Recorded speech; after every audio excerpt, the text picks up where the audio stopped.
Hello friends, learn unlimited চ্যানেলের পক্ষ থেকে স্বাগতম সবাইকে। আজকের ভিডিওতে আমরা দেখব মাইক্রোসফট ওয়ার্ডে ইকুয়েশনের কাজ। তো আপনারা অলরেডি দেখতে পাচ্ছেন আমি দুইটা ইকুয়েশনের ক্যালকুলেশন অলরেডি করে রেখেছি এবং আপনাদেরকে এই দুইটা ইকুয়েশনের কাজই আজকে করে দেখাবো। আশা করি এই দুইটা ইকুয়েশনের কাজ পারলে আপনারা মোটামুটি সকল ধরনের ম্যাথামেটিক্যাল ইকুয়েশনের কাজই করতে পারবেন। তো এই জন্য সর্বপ্রথম আমরা যেটি করব, এই ইনসার্ট ট্যাবটি ক্লিক করে সিলেক্ট করব এবং একদমই ডান পাশের এই ইকুয়েশন অপশনটি সিলেক্ট করব। তো ইকুয়েশন অপশনে ক্লিক করার পরে আপনারা দেখতে পাচ্ছেন এখানে একটি ডায়লগ বক্স এসেছে, টাইপ ইকুয়েশন হেয়ার, অর্থাৎ আমাদের ইকুয়েশনের কাজটি এখানে করতে হবে। তো শুরুতে দেখতে পাচ্ছেন এক্স রয়েছে, তারপরে ইকুয়াল টু রয়েছে। তো আমি এর জন্য এক্স টাইপ করব, তারপরে একটি ইকুয়াল টু দিব। তারপরে আপনারা দেখতে পাচ্ছেন উপরে নিচে আমার ক্যালকুলেশন রয়েছে। এই জন্য আমি যেটি করব, এই ফ্র্যাকশনের নিচের এই ড্রপডাউনে ক্লিক করব এবং শুরুর এই অপশনটি সিলেক্ট করব। এখন আমি এই উপরের বক্সটি সিলেক্ট করব যাতে আমি এই উপরের কাজগুলো করতে পারি। তো সর্বপ্রথম এ টাইপ করব এবং তারপরে আমি প্লাস টাইপ করব কিবোর্ড থেকে। সরি, এটা প্লাস নয়, এটা প্লাস মাইনাস। তো প্লাস মাইনাসের সিম্বল আপনারা দেখেন একদম এই শুরুতেই রয়েছে। তো আমি এখন এই প্লাস মাইনাস সিম্বলে ক্লিক করব, প্লাস মাইনাস চলে আসলো। এবার বি স্কোয়ার রয়েছে, তো বি স্কোয়ার আনার জন্য আমি স্ক্রিপ্টের নিচে ড্রপডাউনে ক্লিক করব এবং শুরুর অপশনটি সিলেক্ট করব, অর্থাৎ সুপার স্ক্রিপ্ট অপশন। তো সুপার স্ক্রিপ্ট অপশন সিলেক্ট করার পরে আমি শুরুর বক্সটি সিলেক্ট করব, যেখানে আমাদের বি টাইপ করতে হবে বা বি লিখতে হবে। তারপরে আমরা অ্যারো কি প্রেস করে পরের বক্স সিলেক্ট করে নেব এবং এখানে স্কোয়ার টাইপ করব। তো বি স্কোয়ার টাইপ করার পরে আমরা রাইট অ্যারো প্রেস করব যাতে পরবর্তী আমরা ইকুয়েশনের কাজ করতে পারি। তো এখানে হচ্ছে স্কোয়ার রুট রয়েছে এবং তার ভিতরে বি প্লাস এ স্কোয়ার রয়েছে। তো এটি টাইপ করার জন্য আমাদেরকে এই রেডিক্যাল অপশনের নিচে ড্রপডাউনে ক্লিক করতে হবে এবং এখান থেকে এই স্কোয়ার রুট অপশনটি সিলেক্ট করতে হবে। তারপরে আমরা এই স্কোয়ার রুটের ভিতরের এই বক্সটি সিলেক্ট করব, তারপরে বি টাইপ করব, তারপরে প্লাস দিব। এখন দেখতে পাচ্ছেন আবার এ স্কোয়ার রয়েছে। তো এ স্কোয়ার দেওয়ার জন্য আমরা আবার স্ক্রিপ্টের নিচে ড্রপডাউনে ক্লিক করে এই শুরুর অপশনটি সিলেক্ট করব, অর্থাৎ সুপার স্ক্রিপ্ট অপশনটি সিলেক্ট করব। তারপর শুরুর বক্সটি সিলেক্ট করে এ টাইপ করব, তারপর রাইট অ্যারো প্রেস করে পরবর্তী বক্সটি সিলেক্ট করব এবং এখানে 2 টাইপ করে এ স্কোয়ার করে নিব। এখন আমরা একদম নিচের বক্সটি সিলেক্ট করব এবং 4ab টাইপ করব। এক্ষেত্রে আপনারা দেখতে পাচ্ছেন যে আমাদের এইখানের ইকুয়েশন এবং উপরের ইকুয়েশন হুবহু সেম টু সেম হয়েছে।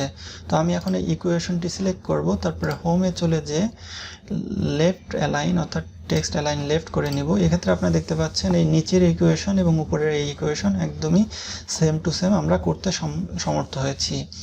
এখন আমরা এই দ্বিতীয় ইকুয়েশনের কাজটি করব।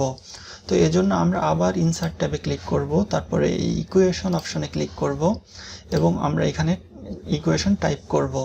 তো এই জন্য আমরা শুরুতে যেটি করতে হবে, আমাদের এখানে এক্স এর নিচে কে অপশনটি রয়েছে।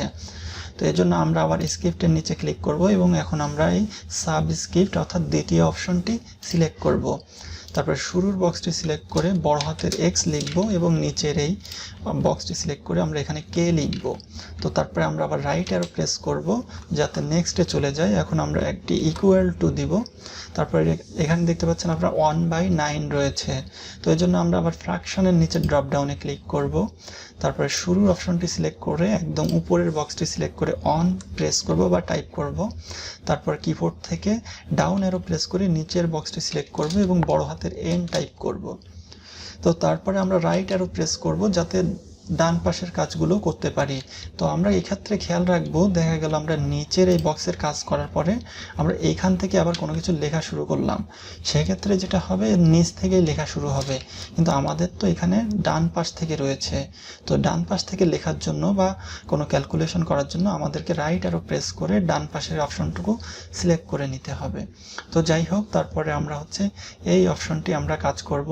তো এই অপশনটি কাজ করার জন্য আমাদেরকে এই লার্জ অপারেটর এই অপশনের নিচে ড্রপডাউনে ক্লিক করতে হবে এবং আপনারা দেখতে পাচ্ছেন এই সামেশনের উপরে নিচে ডান পাশে 3 দিকেই কাজ করতে হবে। তো এই জন্য আমরা এবং এই সামেশনের এই 3 দিকে কাজের অপশন রয়েছে, এই দ্বিতীয় অপশনটি সিলেক্ট করব।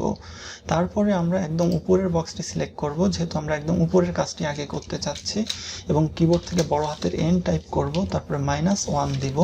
তারপরে কিবোর্ডে রাইট অ্যারো প্রেস করে ডান পাশের বক্সটি আমরা সিলেক্ট করতে পারি। এখন আপনারা দেখতে পাচ্ছেন x এর নিচে n রয়েছে, অর্থাৎ x সাবস্ক্রিপ্ট n। তো এই অপশনটি আনার জন্য আমরা স্ক্রিপ্ট অপশনের নিচে ড্রপ ডাউনে ক্লিক করব এবং এই সাবস্ক্রিপ্ট অপশনে ক্লিক করব। তারপরে শুরুর বক্সটি সিলেক্ট করে x টাইপ করব, তারপরে রাইট অ্যারো প্রেস করে পরের বক্সটি সিলেক্ট করব, তারপর n টাইপ করব। তারপরে আমরা রাইট অ্যারো প্রেস করব, যেহেতু আমাদের এতটুকুর কাজ শেষ হয়ে গিয়েছে এবং আমাদের এখন এই উপর থেকে এতটুকুর কাজ রয়েছে। তো এজন্য যেহেতু এর উপরে সুপারস্ক্রিপ্ট আকারে এই লেখাটুকু রয়েছে, তো এজন্য আমরা আবার স্ক্রিপ্টের নিচে ড্রপ ডাউনে ক্লিক করব এবং এই শুরুর সুপারস্ক্রিপ্ট অপশনটি টাইপ করব এবং তারপরে আমরা শুরুর বক্স সিলেক্ট করে টাইপ করব। তারপরে পরের বক্সটি সিলেক্ট করব, তারপর কিবোর্ড থেকে টাইপ করব তারপরে 2। তারপরে আপনারা এখানে দেখতে পাচ্ছেন এখানে পাই সিম্বল রয়েছে, তো পাই সিম্বলটা আমাদের একটু খুঁজতে হবে, এজন্য আমরা এই মোরে ক্লিক করব। মোরে ক্লিক করার পরে একদম নিচের দিকে দেখতে পাচ্ছেন পাই সিম্বল রয়েছে, তো পাই সিম্বল দিয়ে নিলাম। তারপরে আমরা কিবোর্ড থেকে কে টাইপ করব। তো আপনারা দেখতে পাচ্ছেন এই ডান পাশের কাজটির মতো আমাদের এই পাশে হয়ে গিয়েছে। এখন আমরা এই নিচের দিকের বক্সের কাজ করব, এজন্য আমরা মাউস দিয়েও সিলেক্ট করতে পারি অথবা কিবোর্ড থেকে ডাউন অ্যারো প্রেস করেও এই নিচের বক্সটি সিলেক্ট করতে পারি। তো নিচের বক্সটি সিলেক্ট করার পরে n টাইপ করব, তারপরে ইকুয়াল টু দিব, তারপরে 0 দিব। তারপরে আমরা বাইরে ক্লিক করলে আপনারা এখন দেখতে পাচ্ছেন যে আমরা এই হুবহু আমার উপরের এই দ্বিতীয়টার মতো নিচের এটার ইকুয়েশনের কাজও আমরা করতে সমর্থ হয়েছি।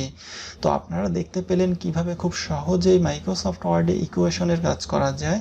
আপনারা এভাবে খুব সহজেই যে কোনো ধরনের ইকুয়েশনের কাজ মাইক্রোসফট ওয়ার্ডে খুব সহজেই করতে পারবেন।